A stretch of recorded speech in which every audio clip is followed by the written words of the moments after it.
নারীর জীবনে সবচেয়ে বড় প্রাপ্তি হলো সম্মান। আর সেই সম্মানটা যদি আসে স্বামীর পক্ষ থেকে, তাহলে এর থেকে বড় উপহার একজন বিবাহিত নারীর জন্য আর কিছুই নেই। প্রতিটি মেয়েরই স্বপ্ন থাকে যে তার স্বামী তাকে সবচেয়ে বেশি সম্মান করুক। যে সংসারে স্বামী তার স্ত্রীকে যথাযথ সম্মান করে, মনে রাখবেন সেই সংসারে ঘরের বউকে অপমান করার সাধ্য কারও নেই। স্বামী যেমন একজন অভিভাবক হয়, ঠিক তেমনি সে সবচেয়ে বড় ঢালও হয় একজন নারীর জন্য।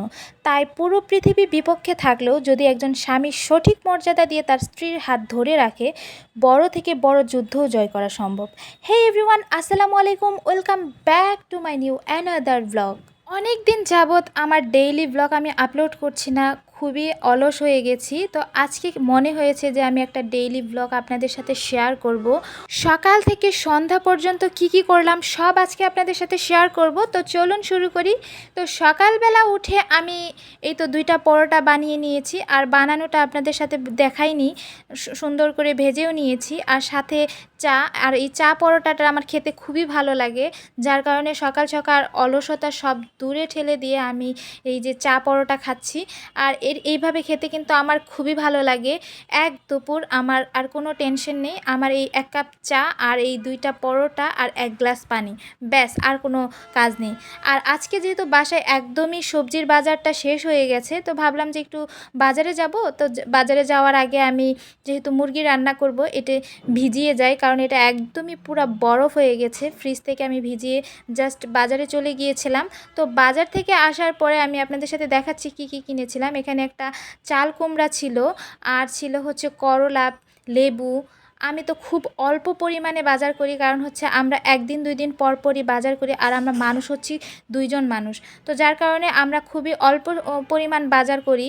আর পাশাপাশি ডিমটাও শেষ হয়ে গিয়েছিল, তো ডিম আনা হয়েছিল। আমি যেহেতু একবারে বেশি আনতে পারবো না, আমি বাজারে গিয়েছিলাম, আমার হাজব্যান্ডের সময় নেই, যার কারণে আমি অল্প করে ডিম নিয়ে এসেছি। তো সব কিছু আমি এখন ফ্রিজে রেখে দিব, রেখে দিয়ে আমার বাসার বেশ কিছু কাজ আছে সকাল সকাল, সেগুলো সারবো। সারার পরে তারপরে রান্নায় চলে যাব। তো সব কিছু ফ্রিজে রেখে আমি আমার রান্নাঘরে যে একদমই মনটা খারাপ হয়ে গেছে, কারণ হচ্ছে আমি একদম অলস হয়ে গেছি। এই থালি বাটি যা আছে সব কালকে থেকে এই পর্যন্ত জমিয়ে রেখেছি, এখন আমার ক্লিন করতে হবে। আসলে জমিয়ে জমিয়ে কাজ করলে অনেক বেশি কষ্ট হয়, কিন্তু কি করব বলেন, আমার 2 দিন যাবৎ এত পরিমাণ মাথা ব্যথা আর শরীরের ভিতর একটু জ্বর, যার কারণে আমি একদমই পারছিলাম না, দেখে রেখে দিয়েছি। আমার হাজব্যান্ডও বলেছে যে এইভাবে কাজ করার দরকার নেই, কিন্তু ও বললে কি হবে, কিন্তু আমার কাজ তো সব জমেই আছে, এগুলো তো আমার নিজেরই করতে হবে। আর দেখেন এখানে যে কাপগুলো দেখতে পাচ্ছেন, এগুলো আমার খুব শখের। এক এক দিন এক এক মগে এক এক কাপে আমার চা খেতে হবে, না হলে আমার কিন্তু ভালো লাগবে না। যার কারণে আজকে মনে হলো যে অনেক দিন বেশ কিছুদিন ধোয়া হয়নি, তো আমি যদিও ধুয়ে ধুয়ে রেখে তারপরে ইউজ করি, তারপরে মনে হলো যে না, আজকে এগুলো সবগুলো আমি ওয়াশ করে একদম রেখে দেই, আবার কয়েকদিন চলে যাবে। আর এইদিকে যেই কাপগুলো রাখছি, এই যে ছোট ছোট কাপ, এগুলো সবসময় ইউজের জন্য। আর এগুলো এই কাপগুলো আমার সবসময় ইউজের জন্য।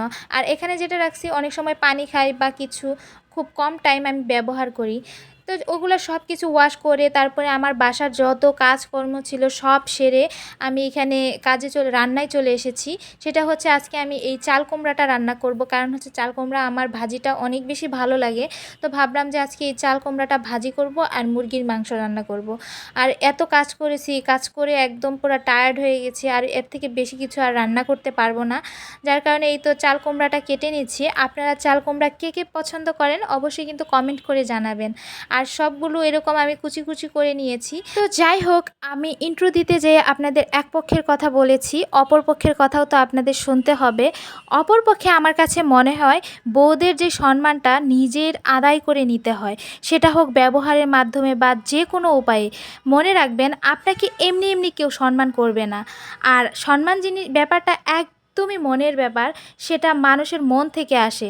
আপনি যদি চিন্তা করে থাকেন আমি যেইভাবে ইচ্ছে সেইভাবে চলবো, আর পাশাপাশি আমার স্বামী সন্তানরা আমাকে অনেক সম্মান করবে, তাহলে ভুল ভাবছেন। মানুষ তাকেই সম্মান করে যে পাওয়ার যোগ্যতা রাখে। আমার কাছে মনে হয় এটা আমার একদমই নিজস্ব অপিনিয়ন। তো যাই হোক, অনেক কথা বলে ফেলেছি। এইদিকে দেখতে পাচ্ছেন যে এই মশলাটা, এটা আমি মুরগির মাংসের জন্য রেডি করছি। পেঁয়াজ, রসুন, আদা, কাঁচামরিচ সব একসঙ্গে দিয়ে আমি এটা ব্লেন্ড করে নিব। আর এই মশলাটা এইভাবে রান্না করলে অনেক বেশি ভালো হয়। আর এদিক দিয়ে প্রথমত আমি ভাজিটা বসিয়ে দিব। আর এই ভাজিটার প্রসেস তো আপনি জানেন, অনেক বেশি সহজ। এর ভিতরে তেমন কিছুই লাগে না, শুধু পেঁয়াজ কুচি, মরিচ কুচি আর একটু হলুদের গুঁড়া আর লবণ, ব্যাস, আর কিছু লাগে না। কিন্তু এই ভাজিটা খেতে আমার কাছে কেন জানি এত বেশি ভালো লাগে। আমার বাসায় সবাই পছন্দ করে, আমার হাজব্যান্ড পছন্দ করে। তো এই ভাজিটাই তো আমি ভাজিটা করে নিলাম, এই তো রেডি। এই ভাজিটা একদিকে করা শেষ, আরেকদিকে আমি মাংস বসিয়ে দিয়েছিলাম। সেটার ফুল প্রসেসটা আপনাদের সাথে শেয়ার করলাম না, কারণ ভিডিও অনেক বেশি বড় হয়ে যাবে।